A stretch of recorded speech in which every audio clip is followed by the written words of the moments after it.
வணக்கம் friends. T20 world cup முடிஞ்சிருச்சு. இப்போ அடுத்து என்னன்னா மார்ச் 28 வந்து ஐபிஎல் ஸ்டார்ட் ஆகுது. சரிங்களா? அதில் வந்து ஃபர்ஸ்ட் மேட்ச் ஆர்சிபிக்கும் சென்னை சூப்பர் கிங்ஸ் தான். பெரிய ரைவல்ரி. ஓகேங்களா? போன வாட்டி வந்து சென்னை சூப்பர் 2 வாட்டியுமே வந்து ஆர்சிபி தோத்துருக்காங்க. ஸோ இந்த வாட்டி ஃபர்ஸ்ட் மேட்ச் நம்ம ஜெயிக்கணும் எதிர்பார்ப்பாங்க. இந்த மேட்சோடைய பிளேயிங் லெவல், அதாவது பெஸ்ட் பிளேயிங் லெவலுக்கு எது பிளேயிங் லெவல் வச்சா நல்லா இருக்கும் அப்படின்னு நம்ம பார்க்கலாம்.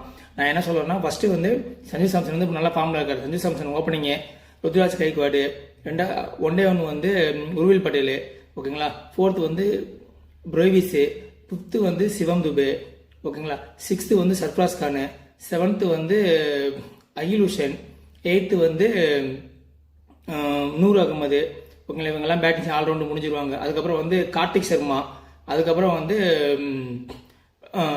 பார்த்தா நம்ம யார் பவுலர் வந்து நாதன் எல்லிஸ் வருவார். அதுக்கப்புறம் வந்து மிச்சம் 2 பவுலர், மெயின் பவுலர் யாரை வச்சுக்கலாம்னா இவன் கலீல் அகமது, சரிங்களா? அதுக்கப்புறம் இம்பாக்ட் பிளேயர், இந்த மாதிரி இருப்பாங்க. இந்த 11 வச்சு போனாங்கன்னா டீம் வந்து ஓரளவுக்கு ஸ்ட்ராங்காக தெரியுவாங்க. ஆக்சுவலாக வந்து நான் ஒரு முக்கியமான விஷயத்தை சொல்ல விரும்புகிறேன்.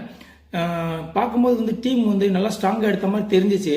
பட் இப்போ நம்ம உட்காந்து அனலைசிஸ் பண்ணி பார்த்தோம்னா பவுலிங்கில் எங்கேயே கோட்டை விட்டாங்க சென்னை சூப்பர் கிங்ஸ். அது மட்டும் நல்லா தெரியுது. அந்த அளவுக்கு வந்து ஒரு ஸ்ட்ராங் பவுலிங் மாதிரி, இப்போ எப்படி நம்ம ஹேசில்வுட் சொல்கிறோம், ஸ்டார்க் சொல்கிறோம், அந்த மாதிரி ஒரு பெஸ்ட் பவுலிங் லைனப் வந்து சென்னை சூப்பர் கிங்ஸில் கிடையாதுங்க.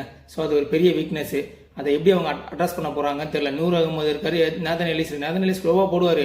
எத்தனை மேட்ச் இந்த மாதிரி ஸ்லோவாக போட்டு ஏமாத்துவார். பேட்ஸ்மேன்லாம் இப்போலாம் கணிக்க ஆரம்பிச்சாங்க ஸ்லோவாக போடுற பால்லாம். ஸோ அது ஒரு பெரிய பிரச்சனையாக இருக்கும். எப்படி மேனேஜ் பண்ண போகிறீங்க?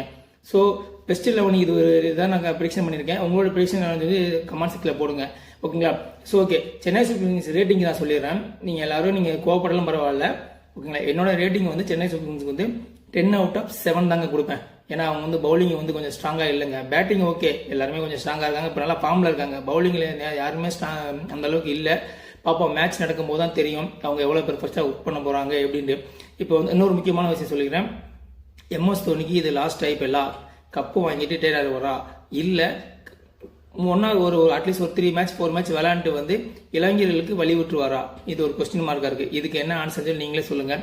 என்னோட கொஸ்டின் பண்ணி பார்த்தோம்னா அவர் வந்து ஃபிட்டாக இருக்காரு, நல்லா பயிற்சி பண்ணியிருக்காரு.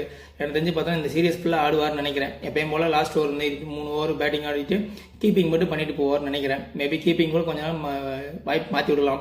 ஸோ இதுதான் என்னோட level. Chennai Super Kings fans வந்து செக் பண்ணுங்க. ப்ரிடிக்ஷன் நான் போட்ட வந்து 11 வந்து ஓகேவா, இல்லை 11 சேஞ்ச் பண்ணலாமா, எந்த 11 போட்டலாம் இருக்கும். பவுலிங்கில் வந்து நான் வீக்னஸ் சொல்லியிருக்கேன். பவுலிங் வீக்னஸாக இல்லையா, ஸ்ட்ராங்காக இருக்காங்களா இல்லையான்னு சொல்லி கமெண்ட் செக்ஷனில் கமெண்ட் பண்ணுங்க ஃப்ரெண்ட்ஸ். மறக்காதீங்க, ஐபிஎல் சீக்கிரமாக ஸ்டார்ட் ஆக போகுது. நம்ம இப்போ இருந்தே நம்ம சொன்னால் தான் வந்து நீ வந்து மேனேஜ்மெண்ட் நம்ம வீடியோ பார்த்துட்டு அவங்க வந்து பெஸ்ட் 11 வந்து இறக்க ஆரம்பிப்பாங்க. இல்லைனா வந்து டைம் வேஸ்ட் பண்ணுவாங்க, ஓகேங்களா? அதனால தான் நம்ம வீடியோ மெயினாக போடுறோம் எல்லாருமே. அதனால சோசியல் மீடியாவுக்குன்னு ஒரு பவர் உண்டு. அதை பார்த்து தான் வந்து மேனேஜ்மெண்ட்டு கமிட்டியே வந்து செக் பண்ணுவாங்க, யார் நல்லா போடுறாங்க, இந்த 11 வச்சாலும் நல்லா இருக்குமா அப்படின்னு சொல்லி மக்களுடைய இதை வந்து பார்க்குறாங்க. அது பெரிய விஷயமா இருக்கு. ஸோ அந்த அளவுக்கு மக்கள் வந்து கிரிக்கெட்டை வந்து கணிக்க ஆரம்பிச்சிட்டாங்க, ஓகேங்களா? ஓகே, என்னோட ப்ரெடிக்ஷன் எப்படி இருக்குன்னு சொல்லி கமெண்ட் செக்ஷனில் கமெண்ட் பண்ணுங்க. Okay, thank you friends.